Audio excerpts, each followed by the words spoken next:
everyone, welcome to this van tour. My name's Murray Livingston. I studied as an architect, but I'm now a landscape photographer. And behind me is Hamba. So I'm going to show you everything that I did to convert Hamba in 2020. It's a medium wheelbase 2015 VW Crafter. And I did the full conversion myself over about 7 months. So I've probably spent about 150 nights in this van over the last year and a half, 2 years. So let's go ahead and jump into the tour, starting with the outside of the vehicle. And let me just jump in and say, if you've got any questions, then please do drop them down in the comments below, and I'll make sure to try and answer those. So starting with a few things that I did to the outside of the vehicle, you can see over my shoulder there, I've popped on a Rhino roof rack, which has been super helpful because that actually holds my solar panels. So I've got 650 watts of solar up there. That's two 325 Panasonic panels, and those have been amazing. And then just over my other shoulder there, you can probably just make out the Max air fan.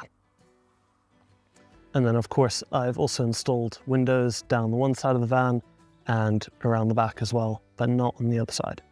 So that sort of gives me this like panoramic view, and I'll touch on that a little bit more when we get inside the van and talk about the design and the layout. Nice birdsong here in the woods. Right, let's head into the van, shall we?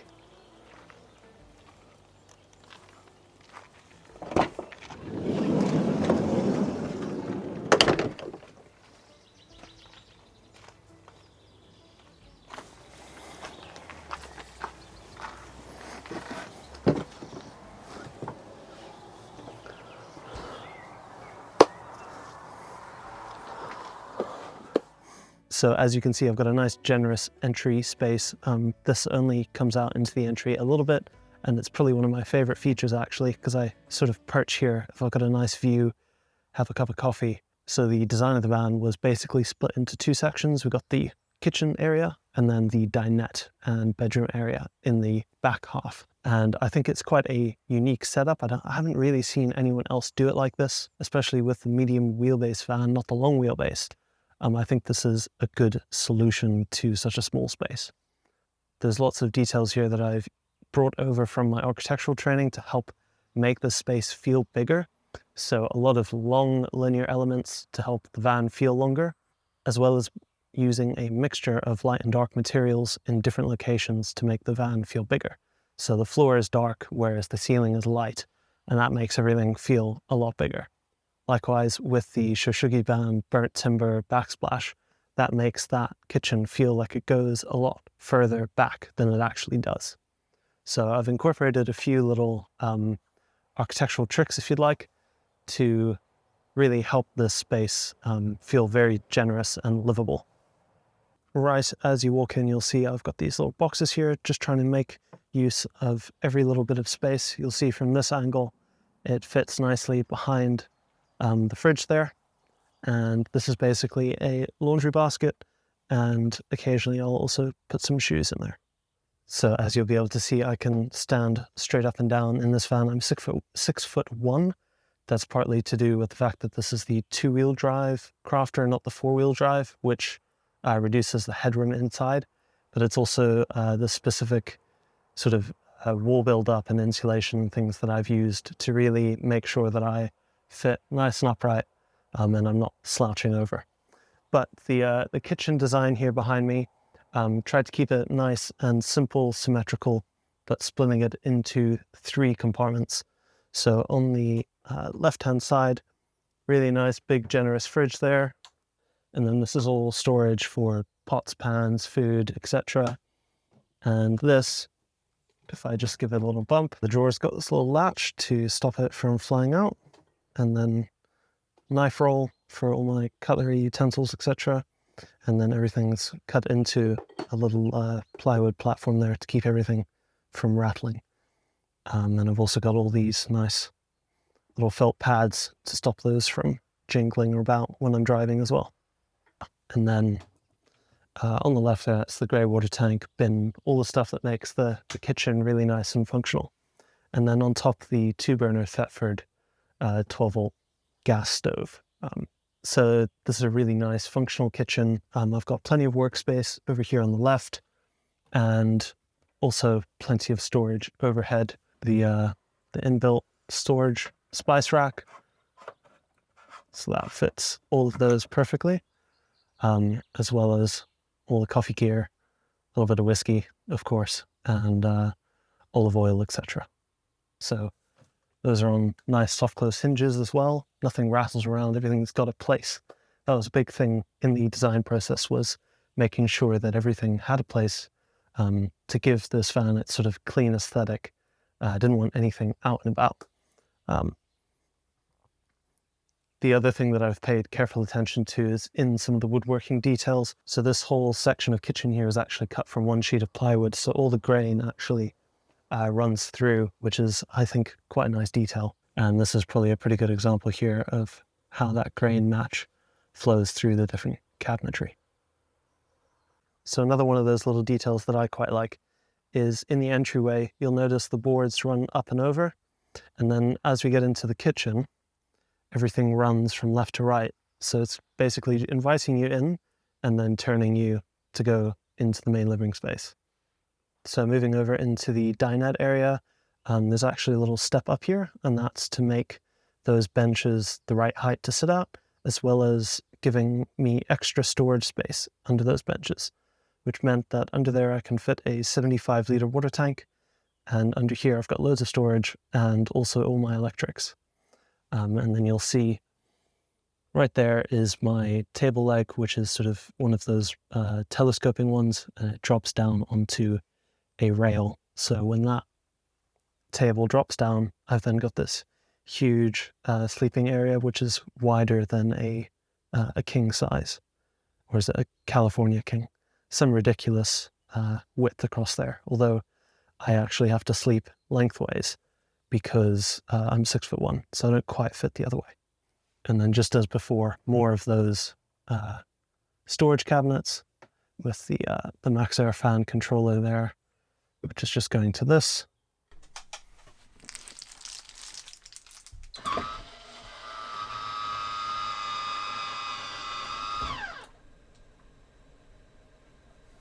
And I really like all of these. And I really like to use these little packing cubes to keep everything nice and organized. So this one's all of my charging cables for cameras, etc. And those just go up there. And of course all my maps. And then the next one over, if I just reach over there, that's got all of my clothing, just in more packing cubes, bigger ones this time. Some nice cushions, and yeah, plenty of space back here.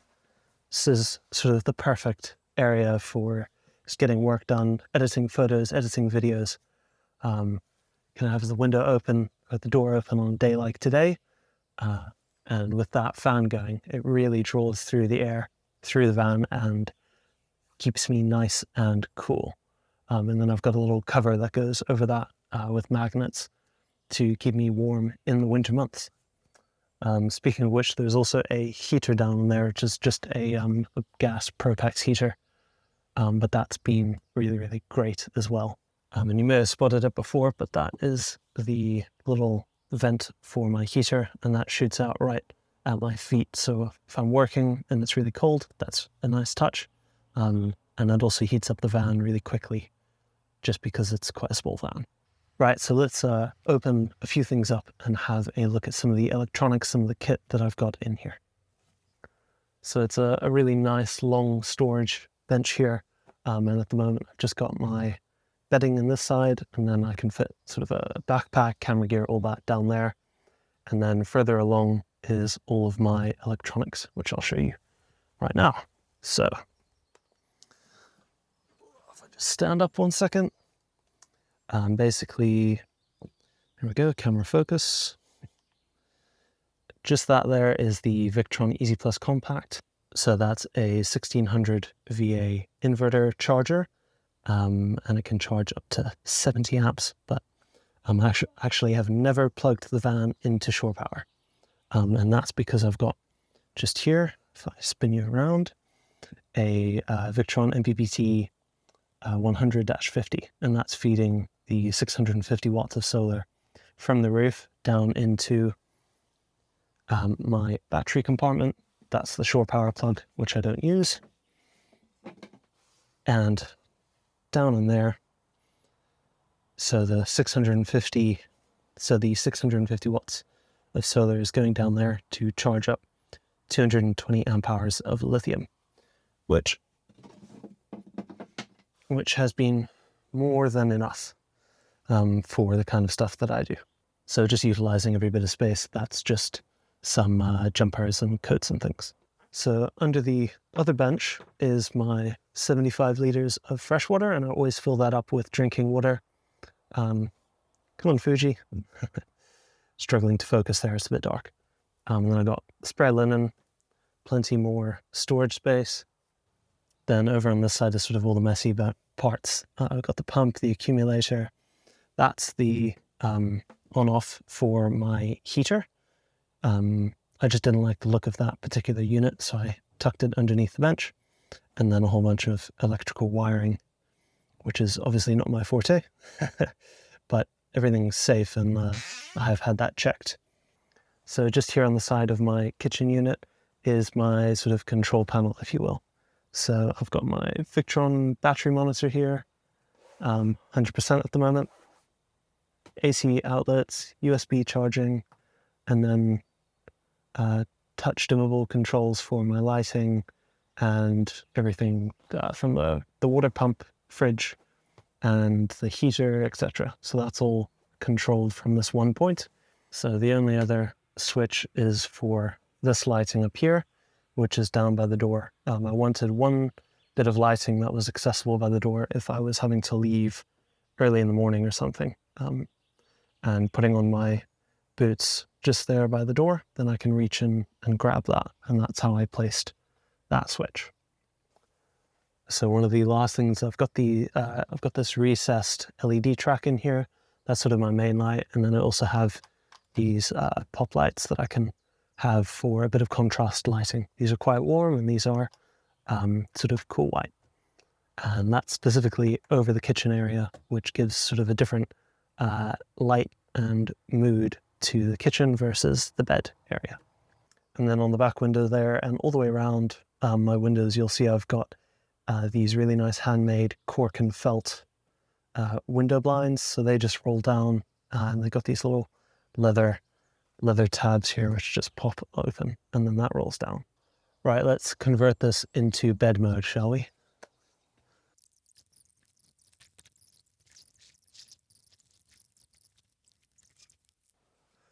So yeah, there we go. Nice and easy to swap into bed mode there.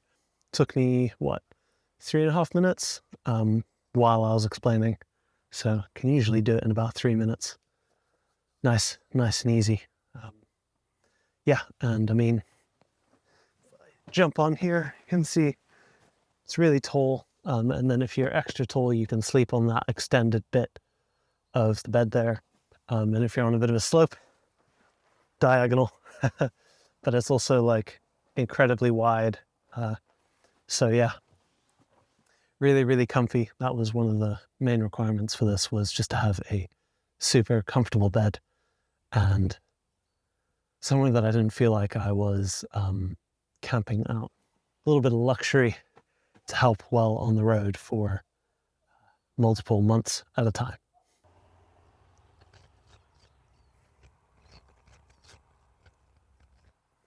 So the last little thing here is, if I just pop open the back doors, I can show you the garage. Kept it really simple. Basically, that side there, I've got a nice little outdoor shower, some water bottles to help fill the water tank, although I do have a fill point, which is tucked under here, and that's pretty easy. And then a nice big storage unit there for all of my camping gear, etc. And then if I just slide that across, you can see under there, that goes all the way through, and I can store a canopy, yoga mat, etc. So yeah, I just kept that storage space really nice and simple, and otherwise that's pretty much it. Okay, I hope you've really enjoyed this little tour of Hamba, and if you've got any questions, please do drop them down in the comments below. I'll make sure to try and answer everyone's questions, whether that's to do with gear or how I've built things. But yeah, please do click subscribe, give me a big thumbs up, and I'll see you in the next video. Cheers, everyone.